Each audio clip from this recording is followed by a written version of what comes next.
আজকের আলোচনার কেন্দ্রবিন্দু হলো এই দুইটি আয়াত যা নিয়ে আমি আপনাদের সাথে কিছুটা সময় বিস্তারিত আলোচনা করতে চাই। খুবই চমৎকার আয়াত। আয়াতগুলো একই সাথে ভীতিকর এবং বিস্ময়কর। আহ, আহ, আহ আমেরিকার ডালাসে একবার এক বৃদ্ধা দাদির সাথে আমার পরিচয় হয়েছিল। আমি মসজিদ থেকে বের হচ্ছিলাম আর তার কিছু সাহায্যের প্রয়োজন ছিল এবং আমি তাকে কিছুটা সাহায্যও করেছিলাম। তারপর আমরা কথা বলতে শুরু করি এবং তিনি বলেছিলেন আমি একজন ক্যালিগ্রাফার। তিনি ইরাকের বাসিন্দা ছিলেন। সত্যি? আপনি একজন ক্যালিগ্রাফার? দারুণ ব্যাপার। তো আমাকে কিছু ক্যালিগ্রাফি করে দিবেন? হ্যাঁ। তারপর আমি তার ছেলের সাথে দেখা করি এবং তাদের বাইয়েনা ক্যাম্পাসে আমন্ত্রণ জানাই। আর আমি তাকে আমাদের একটি পিলারে এই আয়াতটি লিখতে বলেছিলাম। তিনি বললেন আমি কি লিখব? আমি বললাম শুধু লিখুন কুল্লু নাফসিম বিমা কাসাবাত রহিনা। আমি হেঁটে এসে শুধু এটাই দেখতে চাই। আমি প্রতিদিন এটা দেখতে চাই। right. So এই আয়াতটি বাহ্যিকভাবে বোঝা বেশ কঠিন, তাই আমি আপনাদের জন্য একটু একটু করে ব্যাখ্যা করব। চলুন প্রথমে এই আয়াতের সবচেয়ে কঠিন শব্দটি বুঝি, রহিনা। হয়তো এটি আপনাদের অনেকের জন্য নতুন শব্দ, রহিনা। রহিনা শব্দটি রহিন থেকে এসেছে, যা অন্য কিছুর সাথে আটকে থাকে। الملازم المتقارب. ওকে, এর আরেকটি অর্থ হলো, المرهون meaning المقبوض. আমি সহজ বাংলায় ব্যাখ্যা করছি। ধরুন আমি আপনার গাড়ি ধার নিলাম এবং আপনি বললেন এই নিন চাবি, কিন্তু আপনার পাসপোর্টটি দিতে হবে। ঠিক আছে, এখন আমি পাসপোর্ট ফিরে পাবো যখন আপনার গাড়ি ফেরত দেব। ওকে, আপনি একটি গাড়ি ভাড়া করলেন, তারা আপনাকে তাদের গাড়ি ব্যবহার করতে দিচ্ছে, কিন্তু তারা আপনার কাছ থেকে কি চায়? তারা আপনার ক্রেডিট কার্ড চায়, তারা আপনার কিছু টাকা জামানত চায়, তারা হয়তো আপনার ব্যাংক থেকে কিছু টাকা তুলে নেবে, তারা তা রেখে দিবে। যখন আপনি তাদের গাড়ি ফেরত দেবেন, তারা কি করবে? সেই টাকা ফেরত দেবে। আপনি যদি কোনো হোটেলে চেক ইন করেন, আমার জীবনের অনেকটা সময় হোটেলে কাটাতে হয়েছে। হোটেলে চেক ইন করলেন, আমরা জামানত হিসেবে 500 টাকা জমা রাখছি। জামানত অর্থ আমি যদি হোটেলের তোয়ালে পুড়িয়ে ফেলি, তাই না? অথবা সেখানকার টিভিতে ঘুষি মারি বা এরকম কিছু, তাহলে তারা সেই জামানত থেকে ক্ষতিপূরণ নিয়ে নিতে পারবে, কিন্তু তারা সেই টাকা রেখে দিবে না। আমি হোটেল ছেড়ে দেওয়ার পর তারা যখন বুঝতে পারবে যে কিছু নষ্ট হয়নি, তখন সেই টাকা ফেরত দেবে। যে টাকা জামানত থাকছে তাকে বলা হয় রহিনা বা মারহুন বা রহিন। এটাই রহিন। ঠিক আছে, তো এটাই এই শব্দ। এখানে এমন কিছু আলোচনা রয়েছে যেগুলোতে আমাদের তেমন প্রয়োজন নেই, যেমন রহিনা শব্দে তা মারবুতা থাকার কারণ, যা এটিকে কেবল দৃশ্যমান বিষয়ে পরিণত করেছে। মূলত এটি এর ইসমিয়াতে যোগ হয়, তাই না? এবং এর অর্থ হলো এটি এমন বস্তুগত কোনো জিনিস যা আপনি কারো কাছে রেখে গেছেন, তাই না? এই নিন আমার আংটি। আমি কি ঘোড়াটা ধার নিতে পারি? এই নিন আমার আংটি, আমি আপনার ঘোড়া ধার নিব আর আপনাকে আমার আংটিটা দিব। এরপর আমি আপনাকে ঘোড়াটি ফিরিয়ে দেব। এখানে বস্তুগত কোনো জিনিস জামানত রাখা হয়েছে। এখন আমি বিষয়টা উল্লেখ করলাম। আমি আপনাদেরকে টাকা, আংটি বা এই জাতীয় কিছু জামানত রাখা নিয়ে উদাহরণ দিয়েছি। কুল্লু নাফসিম বিমা কাসাবাত রহিনা। প্রত্যেক ব্যক্তি, আপনি এবং আমি সবাই আটকে আছি, জামানত হিসেবে আটকে আছি। আমরা যা কিছু করি তার বিনিময়ে। এই বিষয়টি বেশ জটিল ছিল। ওকে, উদাহরণটির কথা আবারও স্মরণ করুন। ধরুন আমি আপনার কাছ থেকে ধার নিয়েছি, আপনি আমার পাসপোর্টটি রেখেছেন। আয়াতের প্রেক্ষাপটে আপনিই হলেন পাসপোর্ট, আপনাকেই জামানত রাখা হয়েছে, এবং যখন আপনি মূল্য প্রদান করবেন আপনাকে মুক্তি দেওয়া হবে। সুতরাং কোনো কিছু বন্দি করে রাখা হয়েছে, বা এই ক্ষেত্রে আপনি বলতে পারেন জিম্মি করে রাখা হয়েছে, তাই না? কারণ কেউ পাসপোর্ট জিম্মি করে রাখে, কেউ টাকা জিম্মি করে রাখে, আর যখন দাবি পূর্ণ হয় তখন তা ছেড়ে দেওয়া হয়। এই আয়াতে কাকে জিম্মি করে রাখা হয়েছে?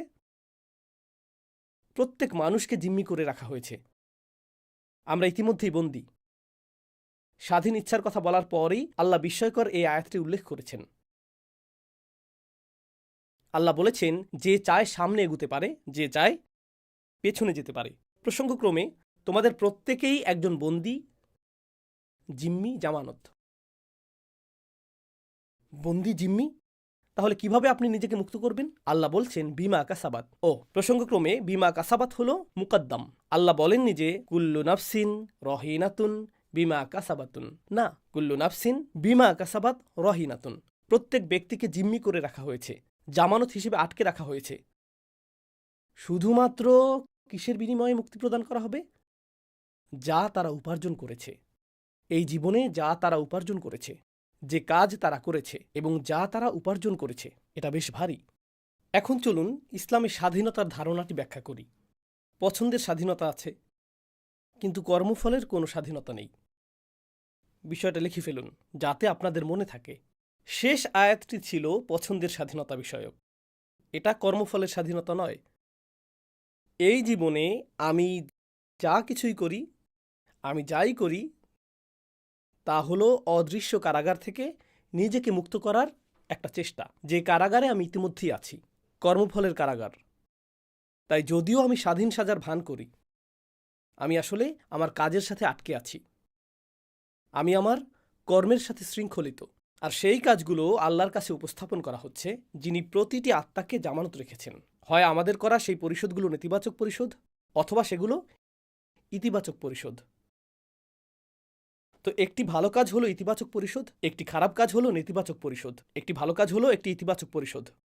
আসলে আমাদের প্রত্যেকেই ইতিমধ্যেই কারাগারে আছি, এবং একমাত্র জিনিস যা আমাদেরকে এই কারাগার থেকে মুক্ত করবে তা হলো আমরা এই জীবনে যা করি, এই জীবনে আমরা যা উপার্জন করি। بما كسبت رهينة. তো পূর্ববর্তী আয়াতে আমি আমার পছন্দের জন্য সম্পূর্ণ দায়ী, এবং এই আয়াতে এই জীবনে আমি যা কিছু উপার্জন করি তার জন্য আমি সম্পূর্ণরূপে দায়ী। আমি দায়ী। বিমা কাসাবাত। আপনি যদি এটুকু বুঝেন, এর অর্থ হলো আমাদের ক্ষেত্রে শুরুর অবস্থাটি হলো আমরা সমস্যায় আছি। বাস্তবতা এটা নয় যে আমরা ঠিক আছি, বাস্তবতা হলো আমরা সমস্যায় আছি, এবং সমস্যা থেকে বেরিয়ে আসার একমাত্র উপায় হলো ক্রমাগত পরিশোধ করতে থাকা। আর আল্লাহ একমাত্র যে পরিশোধ গ্রহণ করবেন তা কি? আপনার ইতিবাচক উপার্জন, বিমা কাসাবাত। আল্লাহ ঠিক এটাই বুঝিয়েছেন যখন তিনি বলেছেন ইন্নাল ইনসানা লাফি খুসর। মানবজাতির জন্য শুরুর অবস্থাটি হলো তারা ক্ষতির মধ্যে রয়েছে। মানুষ ক্ষতির মধ্যে রয়েছে, محبوس. কারাগারে অবরুদ্ধ। আক্ষরিক অর্থেই معد محبوس عليه. তাদেরকে আটকে রাখা হয়েছে। অবস্থা যদি তাই হয়, একজন মুসলিম হয়তো অন্য কাউকে দেখে যে নিজেকে স্বাধীন মনে করে, এবং সে যা খুশি তাই করে, আর সে উপলব্ধি করে ও আল্লাহ, তারা তাদের মুক্তির জন্য মূল্য বাড়িয়েই চলছে প্রতিটি নেতিবাচক পরিশোধের মাধ্যমে। আপনি জানেন আপনার অ্যাকাউন্টের ব্যালেন্স নেতিবাচক হতে পারে, তাই না? যখন আপনার অ্যাকাউন্ট ব্যালেন্স নেগেটিভ 20,000 আর আপনি 20,000 টাকা জমা করলেন, তখন কি হয়ে যায়? শূন্য। মুক্তির জন্য আপনাকে 1,00,000 টাকা জমা করতে হবে, কিন্তু আপনি ইতিমধ্যেই নেতিবাচক 2 লাখে আছেন।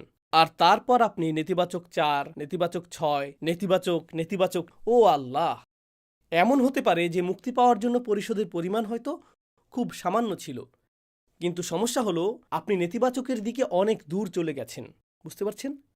তো এখন আপনি আর 10 টাকার দায়বদ্ধ নন, বরং আপনি 10 কোটি 10 টাকার দায়বদ্ধ, তাই না? আল্লাহ সেই লোকদের জন্য কি করেন যারা আল্লাহর কাছে ব্যাপকভাবে ঋণী এবং তাদের জামানত অনেক বিশাল। শুধু তওবা করো, আমি সব মুছে দেব, আমি শুধু শূন্য দিয়ে গুণ করে দেব। বস্তুত যদি এটি নেতিবাচক দিকে 10 কোটি হয়, আমি এটিকে ইতিবাচক দিকে 10 কোটি বানিয়ে দেব, যদি শুধু তওবা করো। একটি জিনিস, একটি তওবা। শুধু আন্তরিকভাবে আল্লাহর দিকে ফিরে আসুন, আপনি মুক্ত। আল্লাহর দিকে ফিরে আসাই আমাদের স্বাধীনতা, এবং এটি শুধু আখিরাতের স্বাধীনতাই নয়, চূড়ান্তভাবে এটি তো আখিরাতের স্বাধীনতা বোঝাই, কিন্তু আমার যুক্তিতে এই আয়াতটি দুনিয়ার ক্ষেত্রেও প্রযোজ্য। প্রত্যেক ব্যক্তি তার কৃতকর্মগুলো দ্বারা জিম্মি হয়ে আছে। মানুষ মদ্যপানের কাছে জিম্মি হয়ে আছে, মানুষ যৌন আসক্তি দ্বারা, পর্নোগ্রাফি দ্বারা জিম্মি হয়ে আছে, মানুষ মাদকের কাছে জিম্মি হয়ে আছে, মানুষ সময়ের অপচয় দ্বারা জিম্মি হয়ে আছে। তাদের দোষ যাই হোক, তাদের অপরাধ যাই হোক, তারা সেটার দ্বারা জিম্মি। তারা এর মধ্যে নিজেদেরকে নিমজ্জিত রেখেছে। একমাত্র কিছু মানুষ আসলে এই আসক্তিগুলো, এই বদভ্যাসগুলো থেকে মুক্ত রয়েছে। আমাদেরকে বলা হয়েছে ইন্টারনেট ব্রাউজিংয়ে তুমি স্বাধীন, সোশ্যাল মিডিয়ায় ঢুকতে তুমি স্বাধীন। কিন্তু যদি আপনি আপনার ফোনটি সরিয়ে রাখেন, যদি আপনি দীর্ঘ সময় সোশ্যাল মিডিয়ায় অভ্যস্ত হন, ধরুন 14-15 বছর বয়সী একজন কিশোর, সে যা কিছু দেখার দেখছে, আর আপনি যদি ফোনটি কেড়ে নেন, সেই কিশোরের কি ঘটে? সে উদ্বিগ্ন হয়ে ওঠে, তার মেজাজ খারাপ হয়, তার মানসিক যন্ত্রণা শুরু হয়, সব ধরনের অদ্ভুত বিষয় শুরু হয়। জানেন কেন? কারণ তারা আসলে সেই ডিভাইস দ্বারা বন্দী। তারা আসলে মোটেও স্বাধীন নয়। তারা স্বাধীন নয়। ঠিক যেমন আমাদের শরীর খাবারের চাহিদা থেকে মুক্ত নয়, তাই আমরা যদি খাবারের অভাবে ভুগি, আমাদের খাবারের পেছনে ছুটতে হয়। আমাদেরকে নির্ভর করতে হয় যেন আমরা খাবারের কাছে বন্দী। এই দুনিয়া আসক্তি তৈরি করেছে, আর আমরা বন্দী। মানুষ এই আসক্তিগুলোর দ্বারা বন্দী হয়ে আছে। এমন মানুষও আছে যারা অন্যকে প্রভাবিত করার প্রয়োজনে বন্দী। তারা সেই কারাগারেই বাস করে।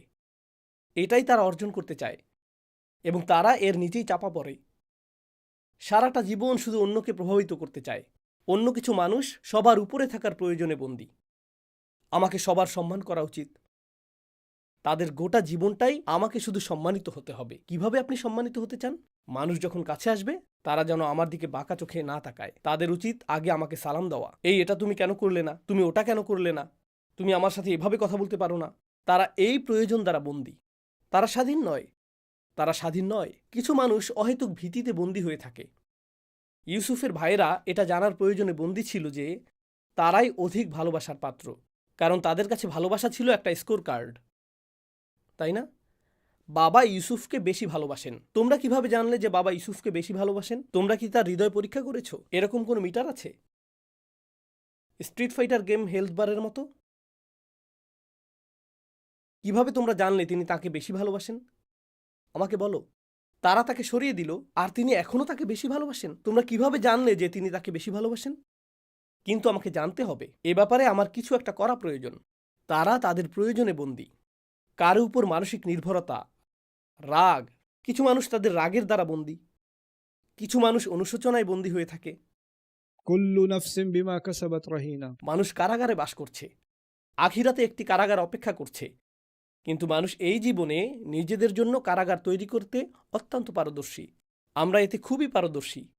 এবং এই আয়াতটি বলছে, অন্য কেউ আপনাকে কারাগারে রাখেনি। এটা আপনার নিজের তৈরি কারাগার। আর একমাত্র যিনি আপনাকে তা থেকে মুক্ত করতে পারেন, তিনি কে? আপনি এবং আপনার কর্ম। সুতরাং আপনি এমন কাজ করতে পারেন যা আপনাকে আরও কারারুদ্ধ করবে, অথবা আপনি কারাগার থেকে মুক্তির পথ অর্জন করতে পারেন।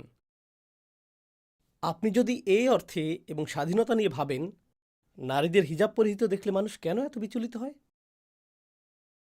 সকলেই স্বাধীন। তুমি স্বাধীন নও কেন? তুমি নিপীড়িত। তারা খুবই বিরক্ত। আমার এমন কিছু অমুসলিম নারীর সাথে কথা বলার সুযোগ হয়েছে যারা পর্দা করে না, এবং তারা কর্পোরেট জগতে কাজ করে। আমি বললাম, আপনার কর্মক্ষেত্র নিয়ে কিছু বলুন। সবচেয়ে কঠিন বিষয় কোনটি? তারা বলে, কাজের জন্য তৈরি হওয়া। কয়েকজন মহিলা আমাকে বলেছে, কাজের জন্য তৈরি হওয়াই সবচেয়ে কঠিন কাজ। আমি বললাম, কেন? কেন এত কঠিন? আপনার দাঁত ব্রাশ করাটা কি খুব কঠিন? না, আমাকে মেকআপে অনেক বেশি সময় দিতে হয়। নির্দিষ্ট ধরনের পোশাক পরতে হয়। নির্দিষ্ট ধরনের পোশাক বলতে কি বোঝায়? সে বলল, আপনি তো জানেন। আমি বললাম, আমি জানি না, আপনি কি বোঝাতে চাইছেন? সে বলল, দেখুন, আপনার লুক যদি বিশেষ ধরনের না হয়, আপনি উন্নতি করতে পারবেন না। তো আমি বললাম, আপনাকে একটা কথা জিজ্ঞেস করি। আমরা ইসলাম নিয়ে কথা বলছি না, আপনাকে একটা বিষয় জিজ্ঞেস করি। এই সমস্ত প্রত্যাশার কারণে আপনি কি নিজেকে বন্দী মনে করেন? সে বলল, হ্যাঁ, ছেলেরা কত স্বাধীন। তারা যেমন খুশি পোশাক পরতে পারে এবং সেভাবেই যেখানে খুশি যেতে পারে, কিন্তু আমরা তা পারি না। ওয়াও! আর আপনি সেই সব নারীদের বলছেন বন্দী, যাদেরকে এরকমটা করতে হয় না। আপনিই তো বন্দী। আপনিই তো বন্দী। এবং এই কারাগারে আপনি মারা যাচ্ছেন। كل نفس بما كسبت رهينة. অমুসলিমদের কথা ভুলে যান। অমুসলিমদের বদনাম করে আপনাকে ভালো অনুভব করানোর জন্য আমি এখানে আসিনি। আমি চাই আপনি নিজের ব্যাপারে খারাপ অনুভব করুন।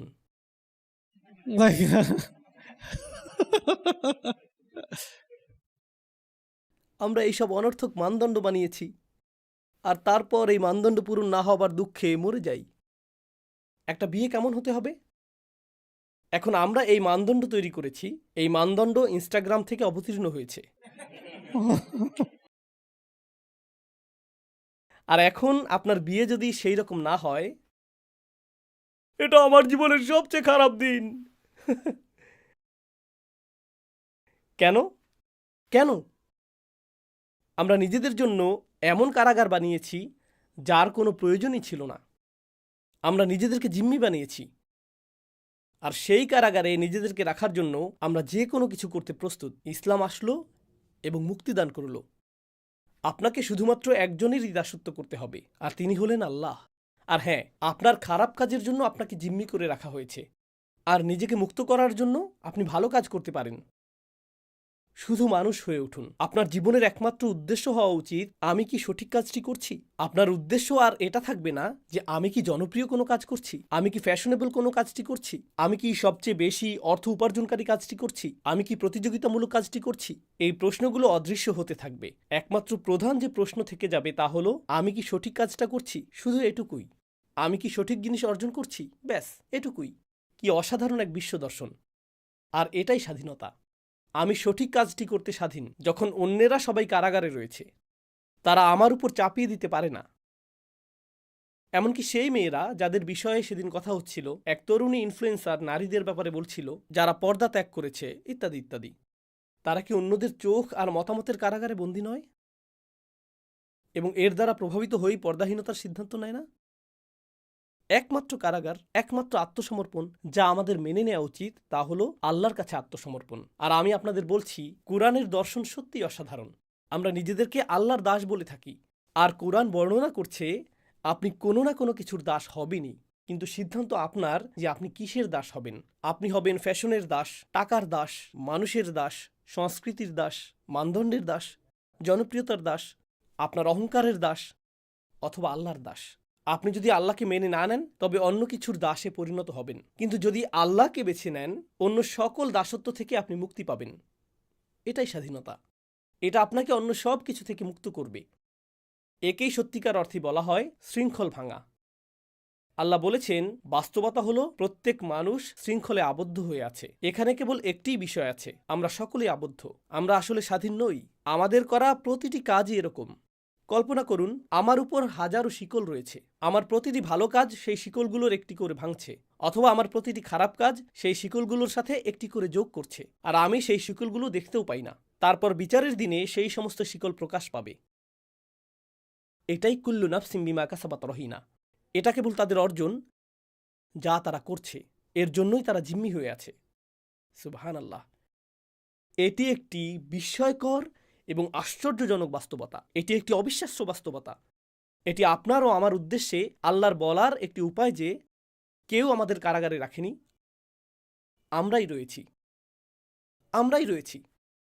এটা অসম্ভব। আমি অনেক বেশি ভুল করেছি। আমি অনেক দূরে। আমি কারাগারের গর্তের অনেক গভীরে আছি। আমার পক্ষে উপরে উঠে আসার কোনো উপায় নেই। না, আপনার মুক্তি পাওয়া সম্ভব। সহজেই। ইল্লা আসহাব আল ইয়ামিন, ডান দিকের লোকেরা ছাড়া। আল্লাহ বলেছেন আসহাব আল ইয়ামিন। জানেন, এটা বিচার দিবসের মানুষদের একটা বর্ণনা। সেখানে বাম দিকের মানুষ থাকবে এবং ডান দিকের মানুষও থাকবে, এবং এমন মানুষও থাকবে যারা তাদের আমলনামা ডান হাতে পাবে, তাই তাদেরকে ডানপন্থী লোক বলা হয়। কিছু মানুষ তাদের আমলনামা বাম হাতে পাবে। সেখানে এমন লোক আছে যাদের উপর মূলত অভিশাপ রয়েছে, আসহাবুল মাশআমা, شؤم অশুভ, অভিশপ্ত, আসহাবুস শিমাল। কিন্তু ডান দিকের লোকেরা হলো আসহাবুল ইয়ামিন। أصحاب الميمنة ما أصحاب الميمنة وأصحاب المشأمة ما أصحاب مشأمة কিন্তু ইয়ামিনের আরও একটা অর্থ আছে। আরবিতে ইয়ামিন বলতে শপথ বোঝানো হয়। সুতরাং যখন আপনি ইয়ামিন গ্রহণ করেন, আপনি একটি শপথ নিচ্ছেন। এরা হলো সেই সব লোক যারা আল্লাহর কাছে কৃত শপথ রক্ষা করেছে। এরাই ইয়ামিনের অধিকারী। এমনকি পৃথিবীতে আসার আগেও তারা ইতিমধ্যেই আল্লাহর কাছে একটি প্রতিশ্রুতি দিয়েছিল, এবং সেই ফিতরা অনুযায়ী তারা তাদের প্রতিশ্রুতি রক্ষা করে চলেছে। এরাই হলো ইয়ামিনের অধিকারী মানুষ। ইয়ামিন অর্থ সম্মানজনক কাজ করাও বোঝায়, কারণ ইয়ামিন বা ডান হাত ভালো কাজকে প্রতিনিধিত্ব করে। এটি আপনার চুক্তি পূরণের প্রতিনিধিত্ব করে। ডান হাতকে আপনি চুক্তি করার জন্য নির্ভরযোগ্যতা প্রদর্শনের কর্মর্দন করতে ব্যবহার করেন। আপনি ডান হাত মিলিয়েছেন মানে হলো আপনি এখন এর জন্য দায়ী, আপনি এর উপযুক্ত। বিশ্বজুড়ে আদালতগুলোতে এবং নতুন পুরাতন সকল সংস্কৃতিতে আপনি আপনার ডান হাত দিয়ে সাক্ষ্য দেন। আপনি আপনার বুকে হাত রাখেন এবং অঙ্গীকার করেন। আপনি প্রতিশ্রুতি দেন, তাই না? ডান হাত হলো সংস্কৃতি, সম্মান, ন্যায় এবং সততার প্রতীক। এরা হলো সততার মানুষ। এরা এমন লোক যারা সঠিক উপায়ে কাজ করে। যখন আপনি ভুল উপায়ে কাজ করেন, আপনি আপনার বাম হাত ব্যবহার করেন। যখন আপনি সঠিক উপায়ে কাজ করেন, আপনি ডান হাত ব্যবহার করেন। إلا أصحاب اليمين دي একমাত্র মানুষ যারা জিম্মি নয়, তারা হলো ডান হাতের সঙ্গী। এই কথার দ্বারা বড় একটি চিন্তার দ্বন্দ্ব সৃষ্টি হবার সম্ভাবনা থেকে যায়। আমি আপনাদের মতো করে নিজেই একটা প্রশ্ন করছি। কিন্তু উস্তাদ, আমার একটা প্রশ্ন আছে। আমি ভেবেছিলাম আমরা কেবলমাত্র আল্লাহর করুণার দ্বারাই জান্নাতে প্রবেশ করব, কিন্তু এখন দেখলাম মুক্তি লাভের একমাত্র উপায় হলো আমাদের কর্মফল। তাহলে কোনটা সঠিক, আমাদের কর্মফল নাকি আল্লাহর করুণা? প্রশ্নটির জন্য আপনাকে ধন্যবাদ প্রিয় শ্রোতা। এখন আমি এর উত্তর দেওয়ার চেষ্টা করছি, কারণ সহিহ হাদিসে এসেছে যে আমরা একমাত্র কিসের দ্বারা জান্নাতে প্রবেশ করব? আল্লাহর করুণা। আমাদের কৃতকর্ম যথেষ্ট নয়। আর এখন আল্লাহ বলছেন তোমরা মুক্তি পাবে না কোন জিনিসটি ছাড়া? যা তোমরা অর্জন করেছ। তাই মনে হচ্ছে একটি দ্বন্দ্ব রয়েছে। আমরা কি কেবল আল্লাহর করুণাতেই জান্নাতে যাব, নাকি আমাদের কর্মের দ্বারা? আসুন গোটা ব্যাপারটা আরেকবার ভেবে দেখি। আমার আমল কখনোই যথেষ্ট হবে না, কখনোই না, কারণ জান্নাত আসলেই অনেক দামি, তাই না? দেখুন, পৃথিবীতে অনেক চমৎকার স্থান রয়েছে। ইউরোপে সুইজারল্যান্ডের মতো জায়গাগুলো অত্যন্ত সুন্দর। ফ্রান্সের এমন কিছু অংশ আছে যা অত্যন্ত সুন্দর। আমি নিশ্চিত জার্মানিরও কিছু অংশ অত্যন্ত সুন্দর, তাই না? আমি এখনো সেগুলো দেখিনি, তবে আমি নিশ্চিত। আমি বার্লিন গিয়েছি। এর চেয়ে বেশি আমাকে কি করতে বলেন?